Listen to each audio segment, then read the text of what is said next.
This morning I want to continue talking about saving for retirement, and the big takeaway from today's sermon, if I could just summarize it in like one sentence, would be don't stop working until you have enough saved to live off for the rest of your life and the rest of your wife's life. That's what I'm going to be talking about today, and I have some principles in the scripture here that are going to back this up. If you remember last time, we left off talking about how much we should have saved for retirement, and I said $500,000 at a minimum by age 70, and that was based on $3,000 per month at living 20 years at 4% interest, not including inflation, not including a lot of stuff. Truly, I think this would be a good goal to have, and you may think this is crazy, but your goal should be $1 million in the bank by the time you retire. Now, you may think that's nuts. Like, how could I ever become a millionaire? Depending on your age. I mean, some people, obviously, if you're old, that's not going to happen. But young people easily can become a millionaire in today's world, in the United States, just by simply being frugal, staying out of debt, paying off your house in 15 years, and investing 15% of your gross income over the course of your life into mutual funds, index funds, into the stock market. It averages 10 to 12% per year, and very easily. I just got another book, Dave Ramsey's The Baby Steps Millionaires, and I mean, he has literally seen thousands and thousands of normal, everyday people, teachers, just normal people, normal salaries, retiring millionaires, and long before they retire. You'd be amazed at what compound interest will do if you just start early and just regularly, consistently put 15% of your income. Any person literally can become a millionaire. And that would definitely give you enough money to take care of you for the rest of your life. But what I want to get into, one thing today, is how much does somebody that's already retired, how much does that person need to have saved up? And I'm going to make the case that you should have $250,000 saved up if you're already retired. Now you might think, well, why is that? Why would I need it? Why would I need that?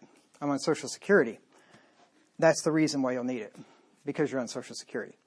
And I'm going to make that case. And it's just going to be with some basic, simple math. So you don't want to stop working until you have at least that much saved up. So I want to exhort you to follow the example of the ants and work hard to lay up for the future while you still can during the spring, summer, and harvest times of life, so that when the winter time of life comes, you're not going to be a burden on others. Turn to Proverbs chapter 6, 6 through 8. Proverbs 6, 6 through 8. And really, what I'm saying in this sermon, this is nothing new. I've been saying this for 10 years. I mean, I remember in Minneapolis saying the exact same thing. Don't retire until you have $300,000 or $400,000 in the bank, and I said that at least a couple of times. I moved down here in 2018, did the sermon on hard times are coming, get prepared. Same thing, keep working, don't stop working until you have enough money to live off of. I mean, this is nothing new, but some of the details that I'm going to give you and the reasons why are new. I haven't talked about them before, but the conclusion is not new. I've been saying this forever. Proverbs 6, 6 through 8. Go to the ant, thou sluggard. Consider her ways and be wise, which having no guide, overseer, or ruler, provideth her meat in the summer, and gathereth her food in the harvest. The ant lays up. The ant starts preparing in the summertime. That's what it is to provide. And then the ant lays up throughout the harvest. And then when the winter time comes, the anthill is full of provision, and then the ant can survive through the winter period until the next spring.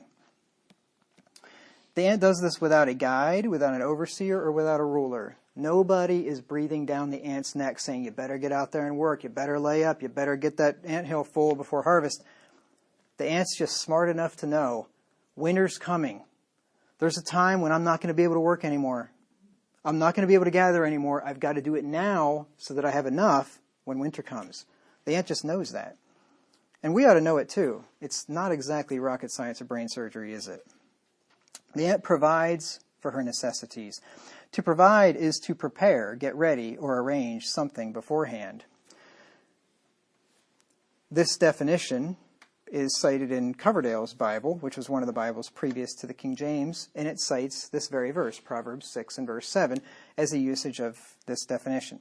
So to provide is to prepare. So the ant prepares, gets ready, and arranges things in the summertime.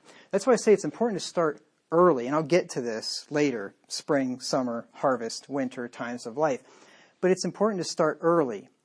And I wish I would have, I told you my story. I mean, I started saving money really early. But if I would have not been listening to certain people and been listening to other people and been investing where I should have and just done, honestly, just done the normal thing, I'd be far ahead now as to where I am now. So anyway, I've changed my philosophy a little bit. I went from being normal to being kind of way out there to going back to being closer to normal now, and I have some reasons for that, and I'll explain that to you.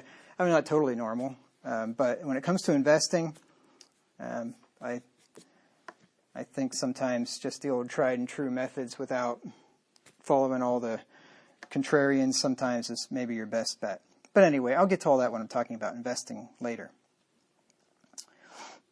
To provide also means to equip or fit out a person, etc., with what is necessary for a certain purpose. To furnish or supply with something implied. To provide or furnish with lodging. Now, the Bible tells us that if any provides not for his own, and especially for they of his own house, that he's worse than an infidel, that he hath denied the faith. 1 Timothy 5 and verse 8. So this idea of providing for you and your own is serious business. 1 Timothy 5 and verse 8. But if any provide not for his own, and especially for those of his own house, he hath denied the faith, and is worse than an infidel. It's not the government's job to provide for you. It's not society's job to provide for you. It's not your family's job to provide for you. It's not the church's job to provide for you. It's not anybody's job. It's not your employer's job to provide for you. It's nobody's job to provide for you but your own. You must provide for yourself and your family. But at least half of the people in this country are not doing that. They are not providing for themselves and their families, but are relying on the government to do so in one way or the other. Here's a quote from an article called Who Receives Government Benefits in 6 Charts from the Washington Post in September of 2012. It's a bit dated, and I assume the numbers are worse now than they were then. In 2011, about 49% of the population lived in a household where at least one member received a direct benefit from the federal government. A big chunk of these households are retirees, and about 27% households, probably should be of households, I suppose, about 27% of households benefited from a means-tested poverty program.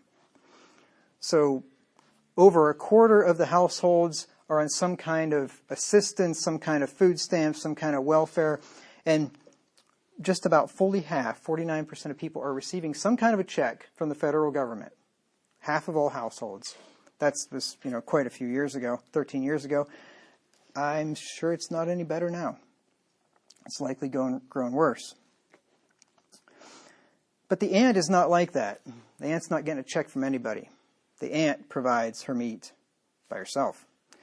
Meat is food in general, anything used as nourishment for men or animals, usually solid food in contradistinction to drink. So the ant provides her own food. The ant works to eat, and so must we.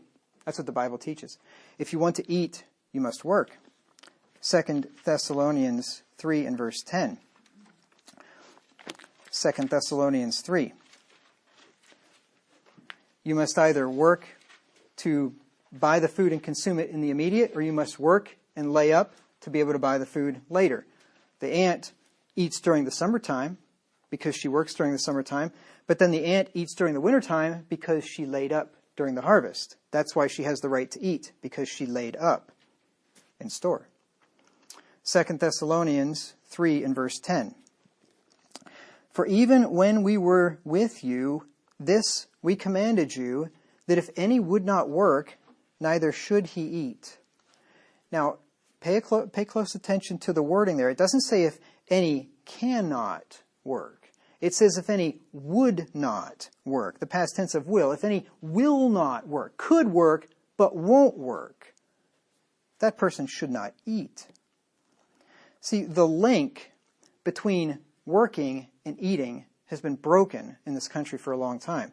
And that's one of the main reasons this country is broken and broke, both. Because the Bible teaches that an idle man should suffer hunger. There should be a direct link between working and eating. And if you don't do the first, you don't do the latter. Proverbs 19 and verse 15. Slothfulness, that's laziness, slothfulness casteth into a deep sleep, and an idle soul shall suffer hunger. That's the way it used to work before socialism took over the world.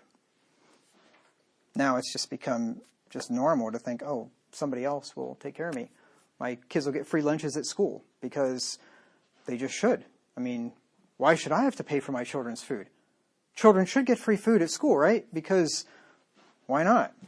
I'll tell you why not. Why should I be taxed to feed your kids? Let's stop using euphemisms. Why should I be robbed at gunpoint to feed your children? That's a more accurate description than tax.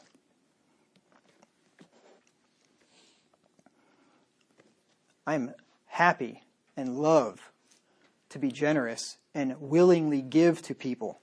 I don't like it when a gun is put in my ribs and the money is forcibly taken from me. I don't appreciate that. Don't appreciate that at all. Now, having provided her food in the summer, the ant gathers it in the harvest. She prepares in the summer.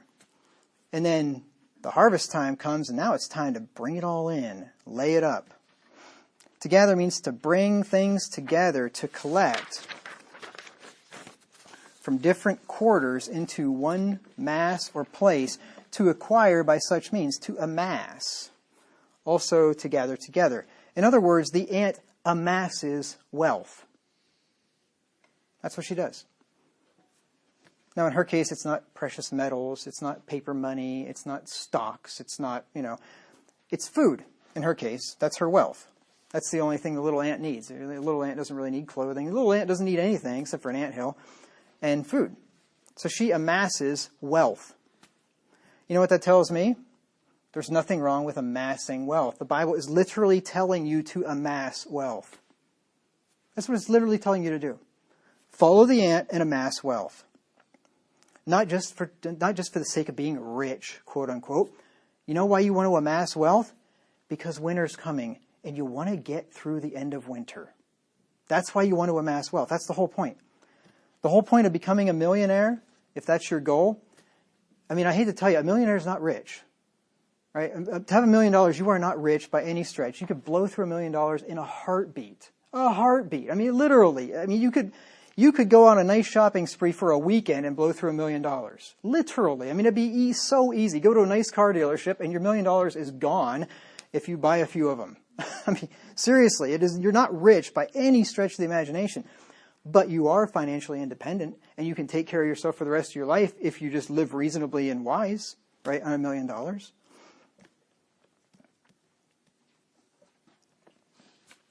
The ant lays up in the harvest. The harvest is the third of the 4 seasons of the year, the autumn, the season for reaping and gathering in the ripened grain. Now, notice something here. Provision of food is made in the summer, and gathering of it is done in the harvest. Now, the sluggard can learn from the ant about when in the course of life it's important to work. Okay? You can also learn when in the course of the year. There is the immediate application and the long-term application. Of course, you learn that from the ant, you better get planting in the springtime, right, and weeding and watering and all those things. And then, come the end of summertime and harvest, then it's time to harvest. Obviously, that's I don't think that probably even needs to be explained. But the more important lesson here, I think, is the long-term, the more broad lesson. you can look at life as the 4 seasons: spring, summer, fall, and winter. In the springtime of life, a man is just entering his working years. This would be from the time you're a teenager into your early 20s, probably, mid-20s maybe. This is the time to determine what talents, aptitudes, and skills God has given you, and to begin to get an education or to learn a trade to develop these abilities. Okay? Now, if you're smart, you start saving, investing even in the springtime. You start right away, as soon as you can. 18 years old, you can open up a Roth 401k, do it, and start maxing that thing out. $7,000 a year, you can max that thing out. You do that from the time you're 18, you're going to be a millionaire by the time you're 40, easily, no problem whatsoever. But I'll get into investing later, like I said. Then you have the summer of life. In the summer of life, a man starts into his career and is in growth mode. During this time, he becomes more knowledgeable and productive and continues to increase his income. This is the time to start saving and investing money and laying up wealth. Right? This is the time to really get busy. So when you start into your career and you really start making some money, that's the time to start saving and investing. Like I said, before that is important too, but this is the time where you can really make some hay. Then you have the autumn, or the harvest. And in the harvest time of life, a man's at the peak of his career. So he's spent, years, decades, perfecting his craft, working his way up. In most cases, most people, when they get toward the end of their life, toward their 50s, 60s, mid-60s, late 60s, they're in the peak. They're in the peak earning potential now of their lives. All that work for all those years and decades now is really starting to pay off. Your productive capacity is at its max. And you're still able to work. You're still able to use your talents that you've spent a lifetime acquiring. Most people quit right when they're just really getting started. They've spent their whole lives really working, and they get to the point where they're actually making some really good money, and they're like, okay, time to quit. That'd be like running a marathon, getting to the 25th mile and saying, I think I've done enough. If you don't finish, what was the point? Why'd you even run in the first place, right? All the planting and watering and weeding that he's spent years doing is now paying off with a bountiful harvest. He's making the most money of his life, and his expenses should be at the lowest point in his life.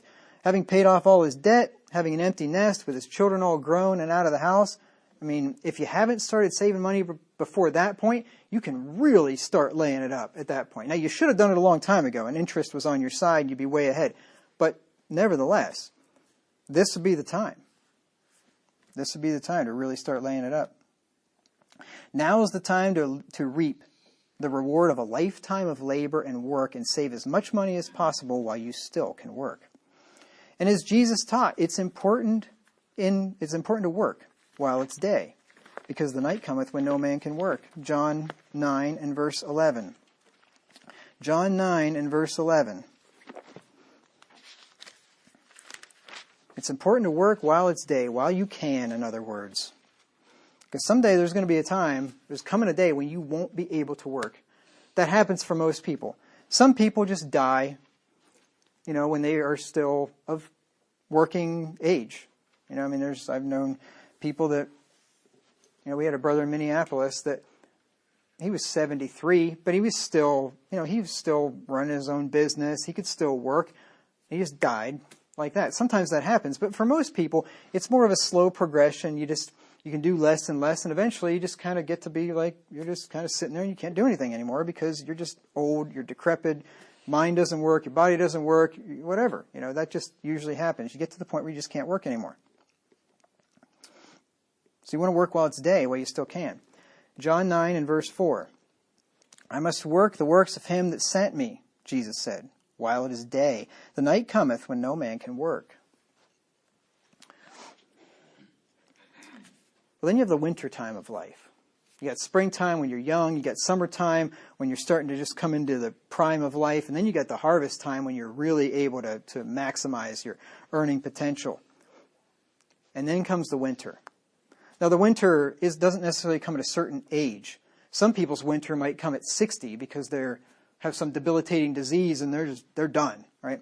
Some people's winter might not come to 80, even 90. There are 90-year-old men out there that continue to work because they just love it. I read about a guy, I forget what book it was in. It was in either one of the Ramsey books or the Millionaire book. I don't remember which one. And this guy was 90 years old and still working. Not because he needed the money, just because he just loved what he was doing. I think he was an architect or something.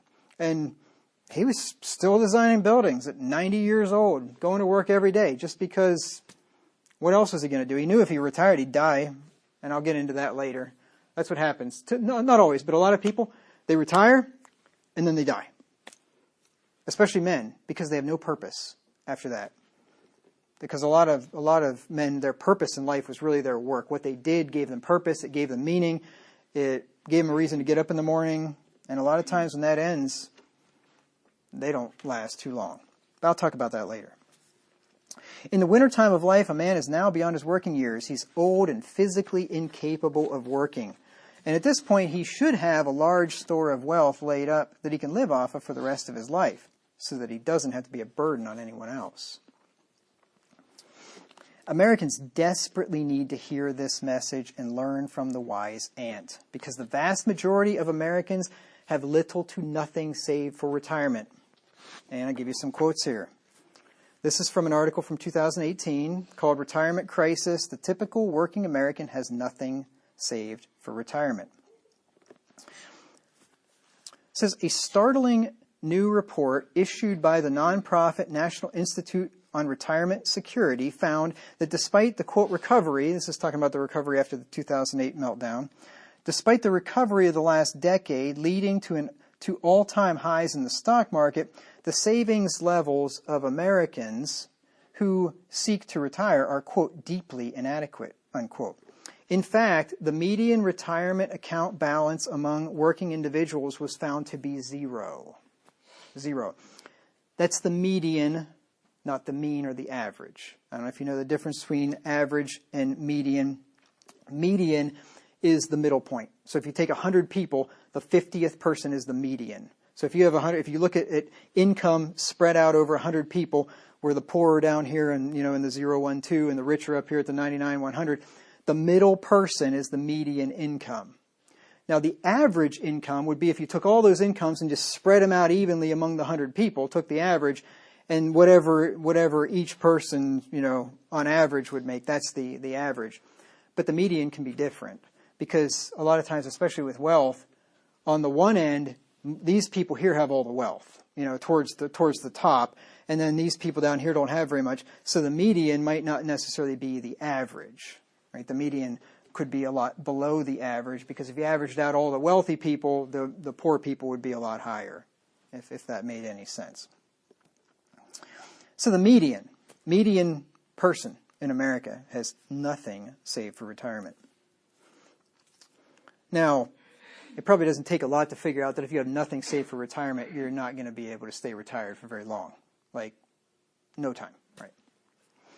So what is a person that has nothing saved for retirement going to do? He's going to work until the day he dies. That's a fact.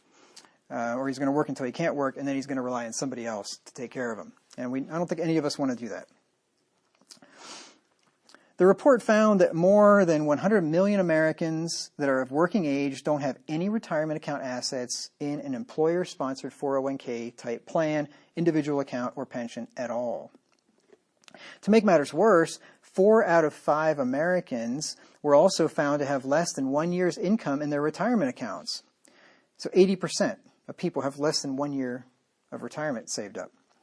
Even those that are trying to save for retirement are failing to do so effectively, according to the study.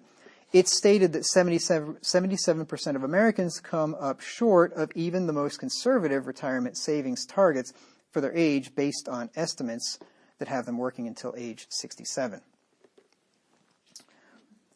The article continues. Diane Oakley, who authored the report, stated, quote, "The facts and data are clear. Retirement is in peril for most working class Americans. When all working individuals are considered, not just the minority with retirement accounts, The typical working American has zero, zilch, nothing saved for retirement. She continued, quote, "What this report means is that the American dream of a modest retirement after a lifetime of work now is a middle-class nightmare. Even among workers who have accumulated savings in retirement accounts, the typical worker had a low account balance of $40,000. This is far off track from the savings levels Americans need if they hope to sustain their current standard of living in retirement." Now, I have something very important to talk about for the remainder of the sermon. Very important. I'm not trying to trouble anyone. I'm not trying to stress anyone. But this is very important. I feel that it is my duty to warn you about this. Now, my conclusion that I'm going to give you first is not new. Like I said, I've been saying this for 10 years. I said it in Minnesota on more than one occasion. I said it in 2018 down here. This is nothing new. I said it in the Proverbs Bible study series when I talked about the ant and when I talked about some other things related to that. This is nothing new. The conclusion, that is. What I'm going to tell you, what I'm going to warn you about, the specifics are new. Actually, the first thing, I don't think I've ever talked about before publicly in the pulpit anyway. And the first thing that I'm going to talk about is a fact that is going to happen. This is not speculation. This is not, if certain things happen, then. This is an absolute fact that is going to happen to every single person. Every single married person, anyway. The second thing will very likely happen if something drastic is not done to stop it. And whatever is done, if they do something to stop it, it's going to be very painful. It's going to cause a lot of problems for a lot of people. So, there's going to be no easy solution to the second part. But I want to give you a warning about relying on Social Security to provide for you in old age. Middle-aged people and younger people should not even include Social Security in any retirement planning. If you're my age or below, if you're in your 40s or below, if you're getting your spreadsheet out and you're figuring out how much you need to retire and you're looking at your little Social Security website and saying, oh, I'm eligible for X amount of thousand per month, you're crazy. Just, if you want to put in your spreadsheet Social Security for your retirement, put 0. Plan on 0. If there's anything more than that, you'll be happy. You have a little extra to buy yourself a latte or something once a month. But just consider it 0. No Social Security if you're my age or below, and probably even several years older.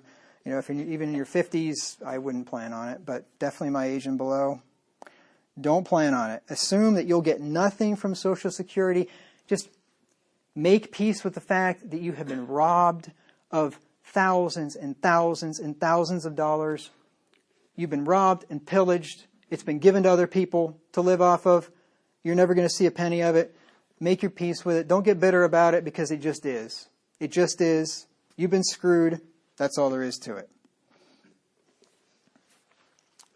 Now, retired people who are collecting Social Security and relying on it for all or for the majority of their income, as I've said, should keep working or start working as much as they can and saving for as long as they can while they still can. Now, you may think, well, I've got Social Security. Why would I need to keep working and saving? Because you've got Social Security. That's why you need to keep working and saving. And I will make the case here presently. That's, of course, unless you have enough money laid up outside of that to live off of for the rest of your life. If you got that, then don't worry about it. Enjoy yourself. But if you don't, keep working, keep saving. And I've got 2 reasons for this. Like I said, the first one is a fact. It's going to happen. The second one will probably happen. But the first one's going to happen. And that is, when a spouse of a couple who are living on Social Security dies, the other spouse will lose between 33% and 50% of his or her income. That is an absolute fact. That will happen, period. Every single couple who are on Social Security, when one of the spouses die, you will, guaranteed, lose between 33 and 50% of your income, period. It will happen. That is the way that Social Security works, and I will explain that. You may not know, people that are on it probably know because they started looking into it. Younger people, probably a lot of wouldn't know because why would they care? But a person has to have worked for the equivalent of 10 years or 40 quarters to collect Social Security. So if you haven't had 40 quarters, if you haven't had 10 years of work over the course of your life, you can't collect. If a wife worked for 10 or more years, she can collect based on the amount that she, quote, contributed. I'm using their terms, contributed. You don't contribute, you forcibly, they rip it out of your hand with a gun to your ribs, right? But you contributed, so to speak. So if a wife worked for 10 or more years, she can collect based on the amount that she contributed to the system. If a wife was a homemaker and did not work outside the home, she can collect half of her husband's Social Security, right? That's how it works, right? So let's consider two different situations. Let's look at situation number 1. This is a condition where both spouses worked. And let's assume the best case scenario. Now, I mean best case in the sense of how much you're collecting, not best case life. This is a bad case life scenario, but best case as far as collecting the most that you can. Best case scenario wherein both husband and wife made the exact same amount of money and can therefore collect the same amount of Social Security benefits. So to keep the math easy, let's just assume that both are entitled, right? I'll use their terms. You're entitled. I hate that word. If you tell me I'm entitled to anything, that means I'm some kind of a slave or something like that. The only thing you're entitled to is what you worked for and earned yourself. But anyway, let's just keep the math easy. They're both entitled to collect $2,000 per month. Okay, so husband collects $2,000, wife collects $2,000 because they both worked exactly the same amount, made the exact same amount. Their combined household income is therefore $4,000 per month. Is everybody following me so far? Right? Each of them gets $2,000, combined income's $4,000. Okay, this is like a second grade math lesson here. So, when either the husband or the wife dies, the other is left with only his or her Social Security benefit and therefore has an income of $2,000 per month. Right? If the wife dies, hers is gone. The husband's got his $2,000. If the husband dies, his is gone. She's got her $2,000. Right? So they're left with a household income of $2,000 per month, which means that his or her income has just dropped by 50%. His household income has dropped by 50%. It went from $4,000 a month to $2,000 a month. So you've just lost half of your household income when one of you dies. Okay? Now let's look at situation number 2. Situation number 2, only the husband worked. Okay? And to keep the math easy again, let's assume that the husband's Social Security benefit is $2,000 per month. I just like to keep them nice, even figures. It's really easy to do the math, and it's easy for you to get the math as you're hearing this, right? Since his wife was a homemaker, she can collect half of his Social Security, which is $1,000 per month. Okay? Everybody get it? He gets $2,000, she gets half of his, which is $1,000, and their combined household income is therefore $3,000 per month. Everybody get it? Right? Pretty simple, right? Okay, combined income, $3,000. Everything's going, they're going along, everything's hunky-dory, everything's great, and then the husband has an aneurysm, or he has a heart attack, or he gets killed in a car accident, or whatever. Husband dies, okay? Husband dies, what happens? The wife stops receiving her half of his Social Security and instead receives his whole Social Security benefit, which is $2,000 per month, okay? So she now has a household income of $2,000 per month instead of $3,000 per month. Her household income just dropped by 33%, or $1,000 a month, overnight. Lost 33%, $1,000 a month, overnight when her husband died. What if the wife dies? If the wife dies, the husband is left only with his Social Security benefit, which is $2,000 per month. Her half of his goes away.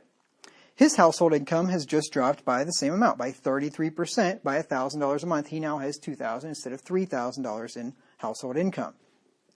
So, no matter which spouse dies first, the other one is left to make do with $1,000 less income per month than before. And that's huge. I mean, for most people, if you're making that kind of money. If you're making $10,000 a month, $1,000 a month is peanuts, right? It doesn't matter. It wouldn't even change your well, it shouldn't change your standard of living whatsoever because, you don't need nearly that much to live. But when you're making $3,000 a month, $1,000 a month is huge. So, no matter the situation, when a spouse dies, the other one is left with between 33% and 50% less money to live on, no matter what the situation. Best case scenario, you lose a third of your income when your spouse dies. Worst case scenario, you lose half of your income when your spouse dies. But at a minimum, you're going to lose a third of your income. Now the question is, can you live on 33% less income than you are right now? That's the question every retired person needs to ask himself. If I lost 33% of my income, could I still live? Well, here's the answer. Someday, unless you or your spouse die at the exact same time, which is very unlikely, unless you get killed in a car accident or a plane crash, your house blows up or something, unless you get killed at the exact same time, you will be living on 1/3 less income than you are right now. That is an absolute fact. It's going to happen, period. So you better plan accordingly. A prudent man foreseeth evil and hideth himself. Proverbs 22. Let's look at that. Proverbs 22 and verse 3. Now, a person could take Proverbs 22:3 and take it too far and say, yes, I've got all these calculations and I've got all these prognostications and I've been following the news and I've been figuring out what's going to happen and I foresee the evil and I'm going to hide myself. Well, maybe that stuff's going to happen, maybe it's not. But it is no stretch to foresee the evil of a spouse dying. It's going to happen, period. I mean, period. And like I said, unless you both... only two things could prevent that from happening. Either you both get killed instantaneously at the same time, or Jesus Christ comes back. That's it. Other than that, one spouse is going to die, the other one's going to be left with 1/3 less income, period. Proverbs 22 and verse 3. A prudent man foreseeth the evil and hideth himself, but the simple pass on and are punished. I don't want you to pass on and be punished. I haven't wanted you to pass on and be punished for the last 10 years that I've been harping on this same stuff. But given this is a series on money, I figured I better do it at least one more time. And I wanted to give you that's information that I haven't given you in the past. Now, this is not in the outline. This is put in later. I intend to put this in the outline. But given this fact, remember I said at the beginning of the sermon, if you're retired, you need to have $250,000 saved up? Here's why. Given this fact, a retired man should not stop working and saving until he has at least $250,000 saved. And here's the reason. Let's take situation number 2. Right? That's the best case scenario where you're only losing 33% of your income instead of losing 50% of your income. But let's take situation number 2. Husband worked, wife didn't. She collects half of his, right? The $3,000 combined income. He dies. She's got $2,000 left. She's got 1/3 of what she used to. So let's just say, hypothetically, husband dies in his late 60s or early 70s, and he leaves his wife of the same age as a widow.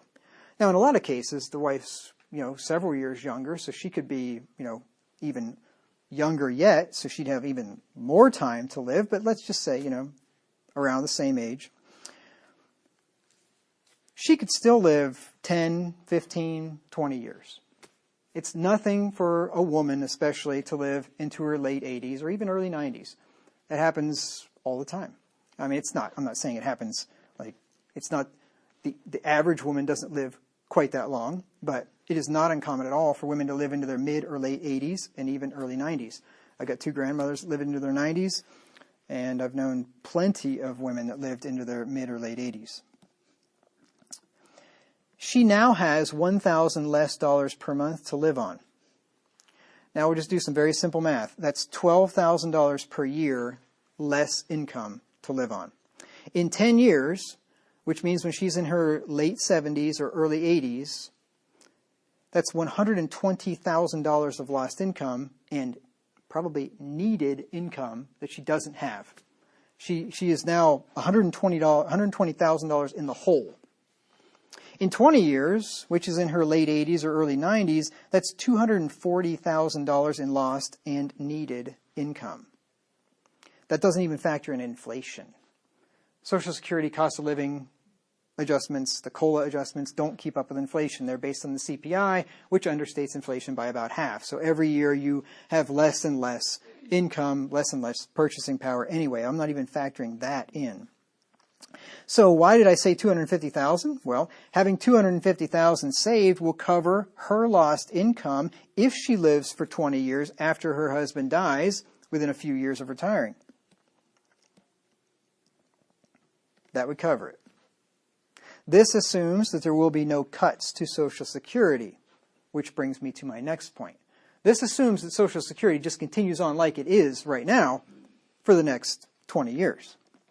But that brings me to my next point. This is the second reason why retired people, if they don't have enough laid up to take care of them for the rest of their lives, ought to keep working and keep saving for as long as they can, save as much as they can while they can. Because the Social Security Trust Fund will be empty in 8 years from now, in 2033. This is not some tinfoil hat conspiracy website. This is from SSA.gov, the Social Security Administration website. They tell you there, right there, that the trust fund will be empty in 2033. I gave you a link to it. The trust fund provides about 20% of the Social Security payments to current recipients. Here's an article from Forbes. I read a couple of articles on this. I just wanted to give you one. Forbes, Forbes.com, mainstream publication. This is not some crackpot website or something. Social Security's Old Age and Survivor OASI and Disability Insurance DI trust funds are only a supplemental source of Social Security's funding, currently paying for only about 20% of retirement, survivors, and disability benefits. This is from an article called What Will Happen If the Social Security Trust Funds Run Out. This is from last year, from just about 1 year ago, April 20th, 2024. So the trust fund covers about 20% of the payments sent to current payees. The other 80% comes from Social Security taxes paid by suckers like me and millions of other working people. That's where the rest of it comes from. When the trust fund runs dry, under current law, there will be an automatic 23% reduction in Social Security payments to current recipients. Not to future recipients, not to people that are going to retire in 20 years from then, to the people that are collecting it at that moment. When that trust fund runs dry in 2033, if it does like projections, under current law, automatic 23% cut to current recipients, to people that are receiving it right now. Here's a quote for you from the Forbes article. Under the current law, benefits to existing retirees and beneficiaries would need to be reduced to the level that could be solely supported by FICA taxes, that's Social Security taxes, paid by current workers at that time. According to the 2023 Social Security Trustees Report, benefits could be reduced by as much as 23% in total. I mean, it's simple. The trust fund makes up 20%. When the trust fund's empty, there's no more money coming from the trust fund, and that means there's only what's coming in from suckers like me, and that means that benefits automatically get reduced. They say by 23%. Now, to avoid cutting benefits, there are some things that they could do, none of which are going to be good. They could increase the FICA taxes, but that's just going to further impoverish working people, and it would be very unpopular. We already pay like 13% of our income in Social Security taxes. That's not included. That's in addition to income taxes and state taxes and all the other taxes. So if they try to increase FICA taxes, that's not going to be popular at all, right? That's going to be a big burden on people. Or the government could fund it from other sources. The only problem is they don't have any other sources. The government is running $2 trillion deficits every year. They are going in debt $2 trillion. They have no money. They are literally borrowing $2 trillion per year. So if they fund it from other sources, that means they're going to print up the money out of nowhere and give it to Social Security recipients. And that means a lot more inflation. That is literally the definition of inflation, when you increase the money supply. And that is precisely what they would do. They just issue government bonds, and the money would be conjured out of thin air and sent to Social Security recipients. And inflation just goes on up. That's what happens. Now, what happens to the people in the above situations? Remember situation 1 and 2? What happens to the people in the above situations if there's an automatic 23% cut when the trust fund is empty? Now, there are other things they could do also. They could also they could raise retirement ages. They could cut benefits. They could do other things to try to shore up the system. But, then they are taking money away from current recipients because they have to do something. All right. So what happens when the trust fund goes empty in 8 years from now, if it does? In situation number 1, remember situation number 1, this is the couple receiving $4,000 a month. Husband gets $2,000, wife gets $2,000. In that situation, their benefit would be cut by $920 a month, and they would have only $3,080 per month to live on instead of $4,000 a month. So, big chunk, almost $1,000 gone.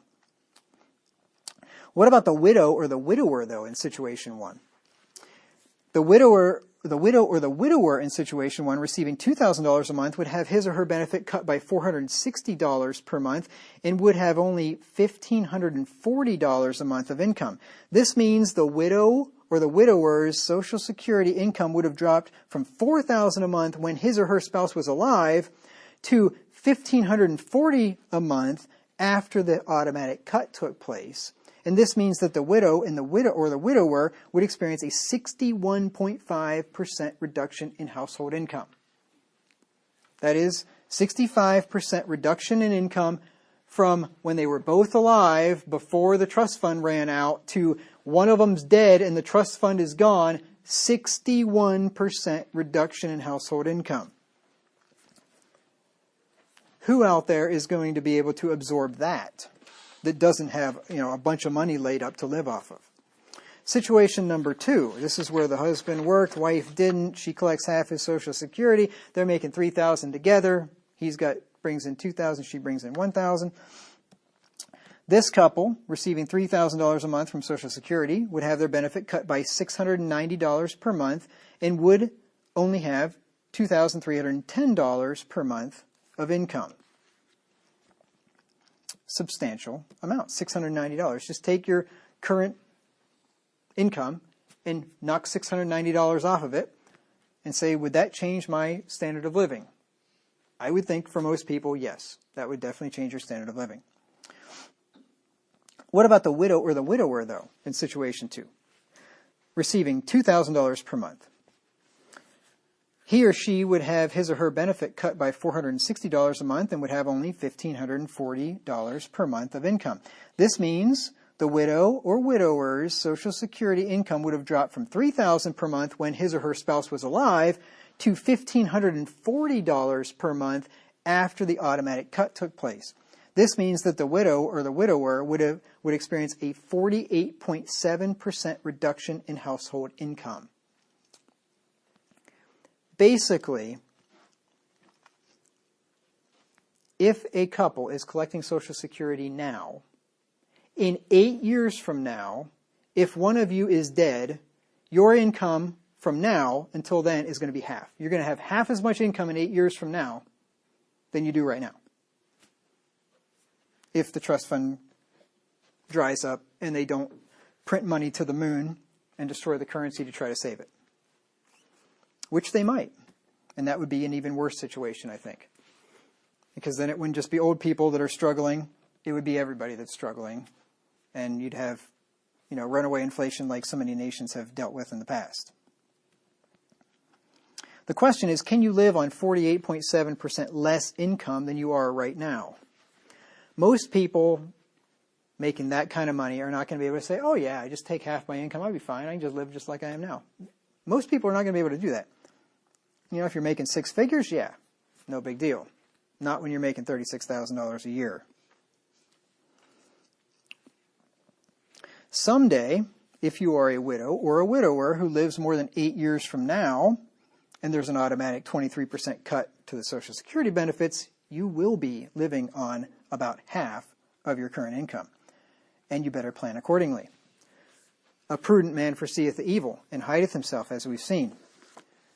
We need to prepare our horses for the day of battle, and then trust in the Lord to take care of us. Proverbs 21 and verse 31. Yes, trust the Lord, but get that horse prepared. Get the horse prepared. The horse is prepared against the day of battle, but safety is of the Lord.